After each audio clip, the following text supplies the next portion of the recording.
Bravo.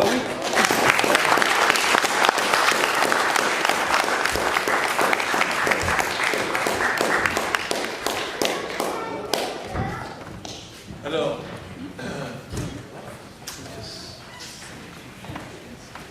voilà, si vous voulez bien le dire aussi.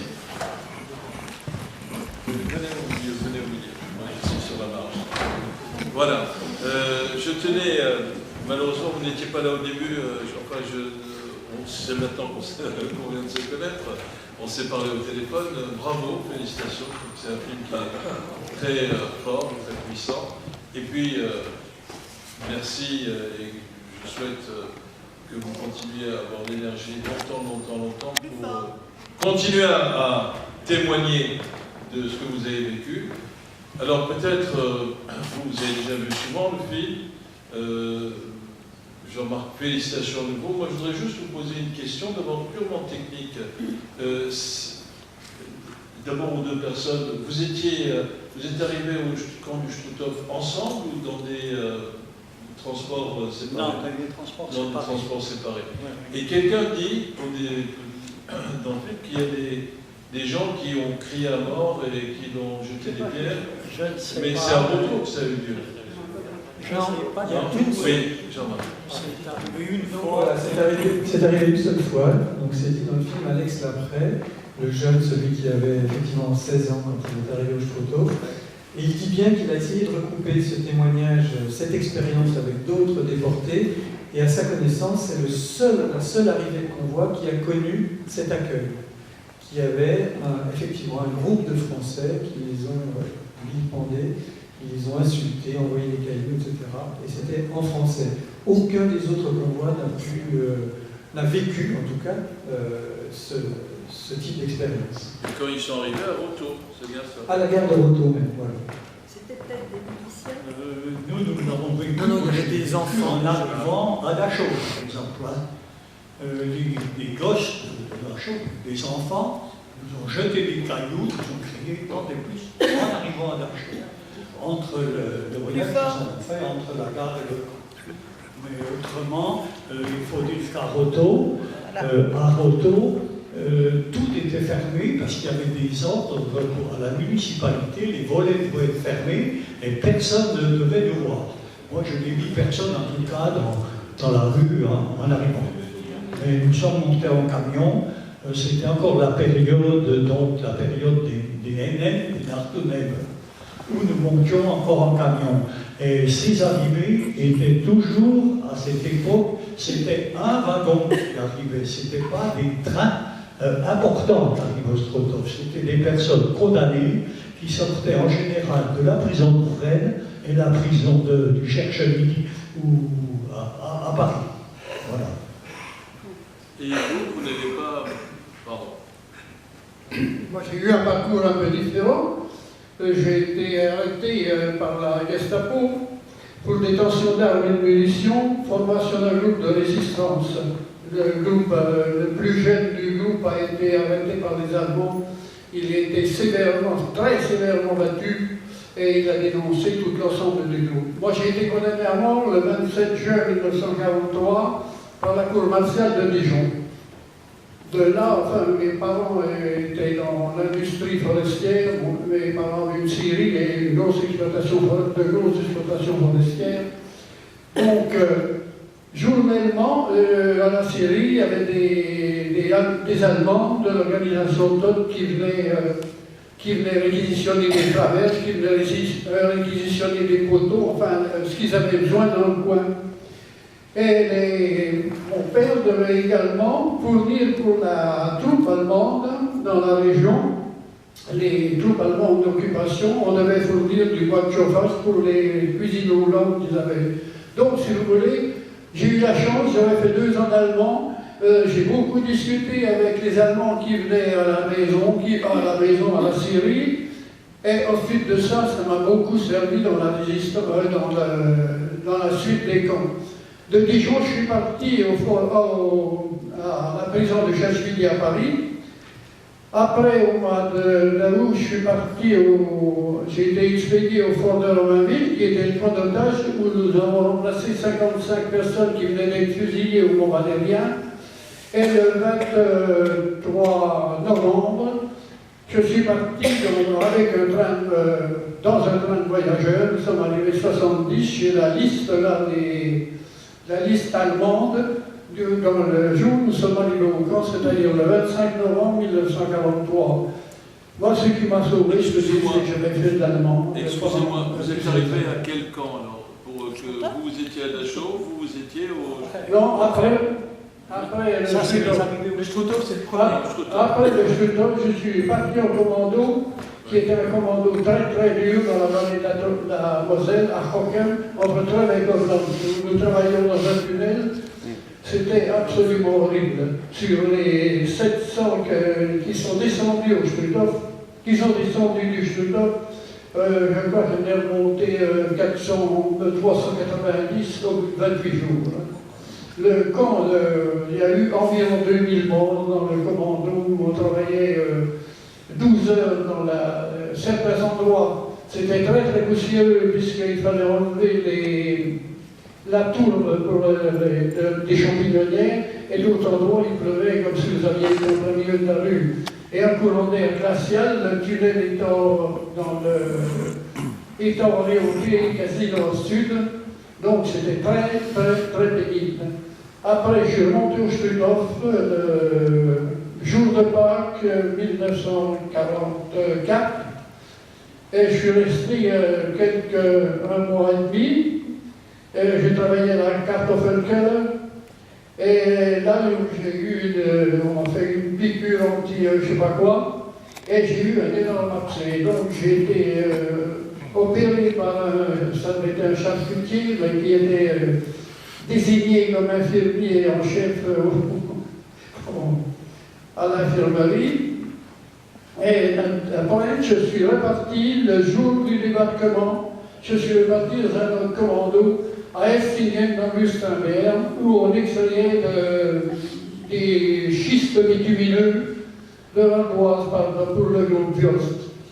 De là, j'étais donc 8 mois, du mois de juin 1943 au début, fin mars 1945, 1944 à 1945.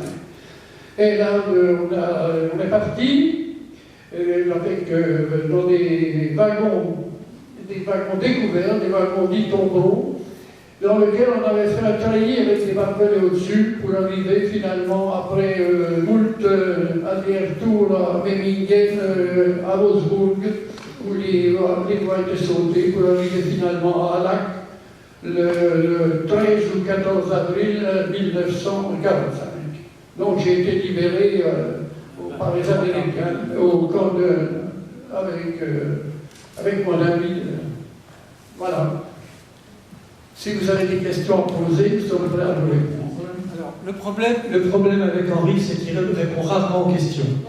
Je vous dis tout de suite, et il aime bien partir. Donc on va essayer de le canaliser. C'est absolument passionnant ce qu'il raconte toujours Henri, mais il aime bien jouer solo. Donc on va essayer de te canaliser, si tu permets Henri. Je me permets parce que ça en fait quelques dizaines qu'on a fait ensemble, et donc on a une grande amitié qui s'est installée, et je crois que voilà, vous ne vous offusquerez pas, peut-être que je viendrai l'interrompre de temps en temps. Excusez-moi. Donc la simple question, je reviens sur la question de monsieur. Au niveau de l'accueil au Struthof, toi tu n'as pas reçu de cailloux, ça s'est passé. Je n'ai pas connaissance, en tout cas, à part cet exemple personnel, je n'ai pas connaissance de cas comme ça. Alors, est-ce que vous avez des questions? Ce n'est pas des questions, Oui. pense qu'il est absolument nécessaire de continuer. On n'a qu'un seul micro, non, on ne va pas perdre de temps. Monsieur va poser sa question. Si vous n'entendez pas, je dirai plus fort pour tout le monde. Allez-y. Je crois que c'est absolument nécessaire qu'on continue à témoigner et qu'il y ait la relève pour qu'on continue à témoigner de ce qui s'est passé pendant 39-45. Donc, oui. monsieur pense qu'il faut continuer à Oui. témoigner. Ben, si nous sommes là, c'est bien pour cette raison. Et je voudrais quand même, moi, remercier Jean-Marc. Jean-Marc qui nous a fait venir l'amicale, plus la commune de Chenôme, et qui nous a mis en présence de professionnels qui nous ont filmés, mais Jean-Marc, c'est lui qui nous a interrogés. Et toutes les réponses que vous avez vues, nos réponses, étaient des réponses aux questions de Jean-Marc. Et je pense qu'il a su, et on s'en rend compte dans ce film, nous faire dire des choses extrêmement importantes, des choses qui marquent et qui resteront pour l'avenir. Et je crois que c'est extrêmement important. Maintenant, les déportés, c'est un problème pour nous. Nous disparaissons. Il en reste plus beaucoup. J'ai plus beaucoup de camarades qui peuvent encore témoigner comme nous. Il y en a beaucoup à l'hôpital encore, il y en a beaucoup qui sont partis.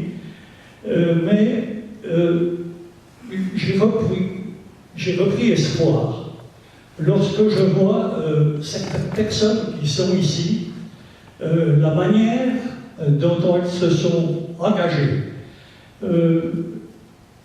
On n'est pas seul. Je pense que ces personnes vont reprendre ce que nous avons défendu avec certains exemples qu'on leur a donnés, qu'on a laissés, mais j'ai confiance dans certaines personnes, en tout cas de cette génération.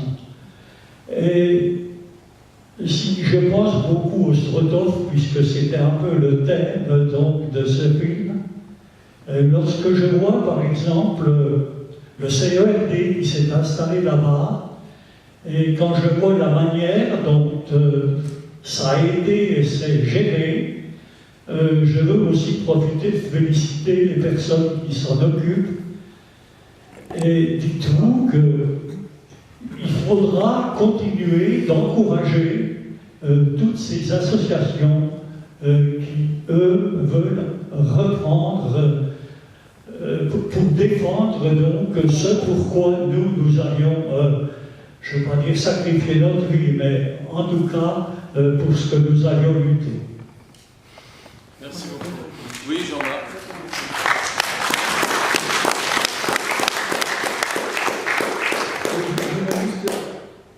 Dire une petite chose sur le pourquoi de ce travail.